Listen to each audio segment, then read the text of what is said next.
Nevers, Soyons-Angoulême affiche de cette 14e journée de Pro D2 ce vendredi soir au stade Pré-Fleury. Une rencontre qui débute par ce choc entre les deux ailiers, Josiah Rayusuke et Lucas Caneda. L'ailier argentin de Soyons-Angoulême reste au sol et sort sur civière après seulement 3 minutes de jeu avec un gros KO pour Lucas Caneda. Les 3 premiers points de cette rencontre sont inscrits par les Neversois à l'issue de cette séquence de jeu de plus de 2 minutes. Monsieur Delpy siffle la pénalité, revient à l'avantage finalement, et 3 premiers points inscrits donc par Nicolas Villemin, la demi d'ouverture de Luçon, les leaders du championnat qui inscrivent les premiers points de cette rencontre, mais des leaders contrariés à l'image de cette mêlée. Le pack de Soyons-Angoulême prend l'ascendant sur son vis-à-vis et obtient la pénalité.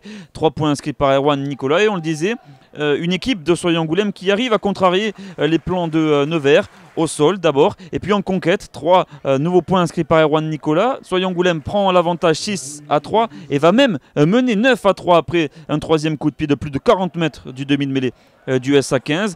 Nevers n'y arrive pas, Nevers est pris à la gorge à l'image de cette action où les 3 quarts ne parviennent pas à se trouver. En manque de cohésion avec 13 changements dans le 15 de départ par rapport à l'équipe qui avait gagné Carcassonne. Touche sur cette action, Nevers qui va aller tenter d'inscrire le premier essai de cette rencontre peu avant la pause. Des transmissions là encore difficiles, mais Josiah Rayusuke va faire la différence en bout de ligne. Franchissement de l'ailier, passe après contact et en avant du flanqueur Julien Kazubek.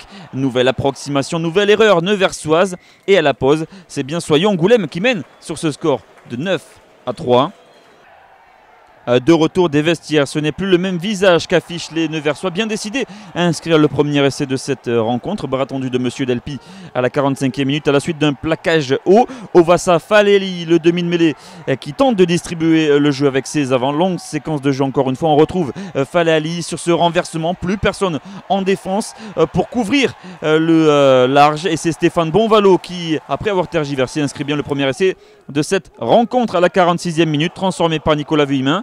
10-9, Soyons-Angoulême dans la foulée se retrouve à 14 après ce plaquage dangereux de Sabri El Goul, le 2e ligne. Nicolas Villemin ajoute 3 points après l'heure de jeu, 13-9 après ce coup de pied du demi d'ouverture de Nevers. Un match étriqué et où Soyons-Angoulême ne va pas dire son dernier mot. 71e minute de jeu, nouvelle pénalité en faveur de Soyons-Angoulême que convertit Benjamin Magnoac. Nevers est en grand danger, Nevers va même trembler jusqu'au terme de la rencontre. Petit accrochage à la suite de cette pénalité, mais il y aura bien une balle de match en faveur du SA15. Le jeune arrière Benjamin Magnoac est trop court et manque ce coup de pied de la gagne. 13-12, Nevers peut souffler et signe une victoire précieuse, la 4e consécutive. 13-12, défaite rageante en revanche pour Soyons-Angoulême.